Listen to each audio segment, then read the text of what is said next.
ब्राह्मणों की बारात के साथ साथ चलता है। इसकी ये मजाल, एक शूद्र की ये मजाल कि ये ब्राह्मणों की बारात में ये ब्राह्मणों के साथ साथ चल रहा है। तो धक्के देकर उसको निकाला। वो एक नदी है उधर पूना में, मूला मुठा, उस नदी के किनारे जाकर रोने लगा कि मेरे साथ ऐसा धोखा क्यों हुआ है। वो नदी के किनारे रोने लगा। तो उस वक्त माहर लोग, चमार लोग, मांग लोग, ये 3 किस्म की जातियों के लोग जिनको अछूत माना जाता था, जिनमें अंबेडकर पैदा हुए, वो माहर लोग अपने मुंह में मटका लगा रहे थे और पीछे लंबी पूंछ लगा रहे थे। और क्योंकि उनको बाजार जाना था, वो श्रृंगार कर रहे थे कि बाजार जाना जिस तरह आप लोग अभी श्रृंगार करते हैं, उस वक्त अछूत लोग श्रृंगार करते थे, मुंह में मटका और पीछे पूंछ।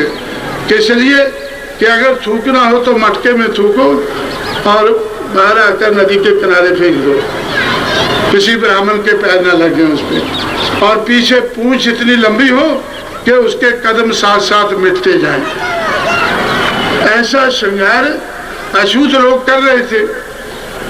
तो फुले ने आकर देखा और वो लोग फुले को देखकर हंसने लगे। वो लोग हंसने लगे कि फुले तू क्यों रो रहा है। तो तैयार करके इनके माध्यम शेठ जी भट्ट जी का मुकाबला करूंगा, ब्राह्मण क्षत्रिय वैश्य का मुकाबला करूंगा, उसके लिए मैं इनको तैयार करूंगा।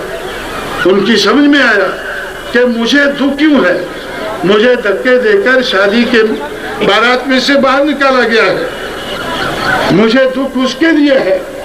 लेकिन इन लोगों को जिनको नदी के किनारे ऐसी हालत में रहना पड़ रहा है, इनको कोई दुख नहीं है। क्या कारण है?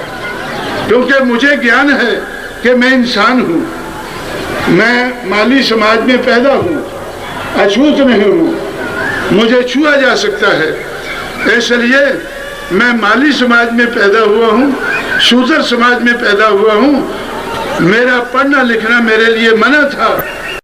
फुले को एहसास हुआ, लेकिन इन लोगों को, अछूत लोगों को एहसास नहीं है कि इनके साथ कितना धोखा हो रहा है। मैं इनको एहसास कराऊंगा।